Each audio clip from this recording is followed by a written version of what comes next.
écoutez toujours Europe 1, il est midi 22. Rien ne s'oppose à midi. Continue avec Eva Rock, Axel de Tarlet, Nicolas Caro, Guy Carlier et notre invité spécial Capucine Anave, ex-vedette de la télé-réalité, devenue comédienne. Alors je vous l'avoue, dans un premier temps, la télé-réalité n'étant pas précisément ma came, je n'étais pas très chaud pour cette invitation. Je ne savais même pas en fait qui vous étiez. Et puis dans un deuxième temps, j'ai tapé Capucine Anave dans Google Images. Et là, ma conscience journalistique a refait surface. Elle m'a interpellé des tréfonds de mon éthique en me disant « Mathieu, quelle est donc cette vilaine condescendance vis-à-vis des gens qui font de la télé-réalité ? Ne crois-tu pas qu'il faudrait d'urgence recevoir cette bombe atomique, cette comédienne talentueuse, pour faire le point avec elle sur sa carrière, avant d'enchaîner sur un déj en tête-à-tête en lui précisant finement durant l'émission que la table était déjà réservée au Plaza Athénée à 13h, et même si elle veut prendre l'option café gourmand, la suite 212 de ce même hôtel de qualité situé opportunément à 2 pas d'Europe 1. On est donc très heureux de vous accueillir, Capucine, surtout Guy. Alors Guy, je constate avec plaisir que vous ne tirez pas la ligne avec une troisième chronique sur la visite de Bernadette Chirac, mais vous avez décidé aujourd'hui de bosser puisque vous nous annoncez une grosse surprise. Oui, mais là vous venez de supprimer 30 secondes de ma chronique avec l'invitation au Plaza Athénée.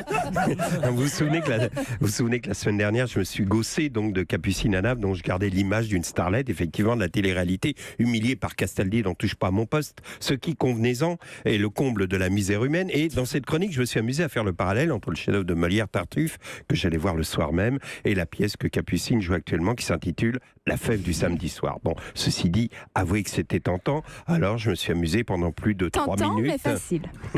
Nous avons beaucoup ri, c'est vrai, car la chronique était brillante, comme à l'accoutumée, au point qu'en sortant du studio, j'avais comme chaque jour 18 appels en absence de RTL, ainsi qu'un SMS m'informant qu'ils étaient prêts pour me recruter à doubler les émoluments que je perçois à Europe, quel qu'en soit le montant. Et là, j'avoue que la perspective de percevoir 40 € par chronique était séduisante, mais le SMS de RTL était suivi d'un autre, émis par le 06 84 50 82 99, inconnu dans mes contacts.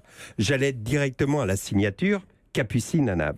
Oui, là, l'auditeur aura perçu l'astucieux stratagème consistant à citer le nom de Capucine quelques instants après avoir donné un numéro de téléphone, de façon à inciter les auditeurs à réécouter en nombre cette chronique en podcast. Mais il risque de tomber sur quelqu'un d'autre. Avant d'envoyer des messages graveleux je vois qu'Axel a déjà noté.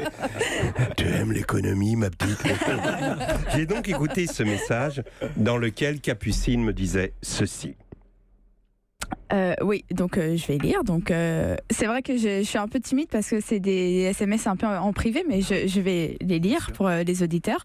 Donc j'ai envoyé: Bonjour Guy, votre chronique m'a beaucoup affectée, même si je ne m'attendais pas à attirer un jour votre attention. Ce qui est vrai. Touché, coulé. Oui, j'ai pleuré.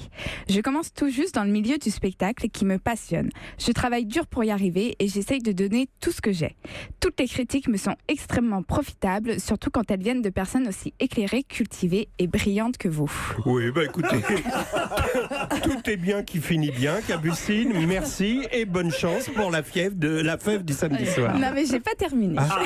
C'est dommage parce que là ça finissait bien. Oui, pourtant ça finissait bien. Flattez-moi encore. Mais ça va finir quand même très bien.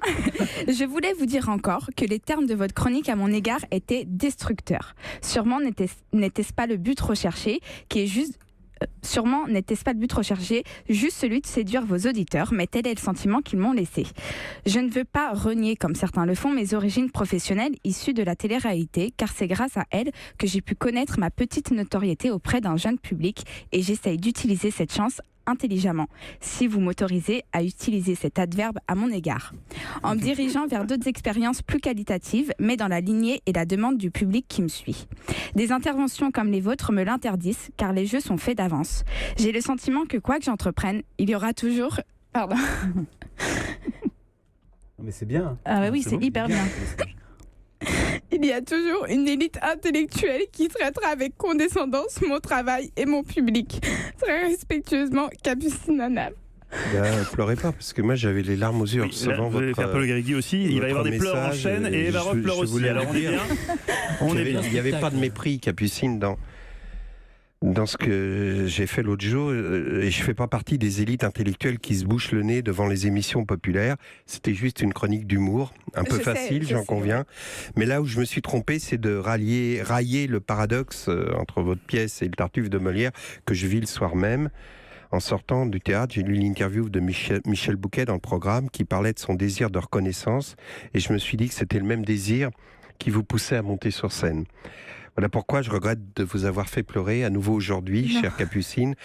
comme l'a fait Benjamin Castaldi. Et au bout du compte, je me demande si c'est pas ça le plus humiliant pour moi.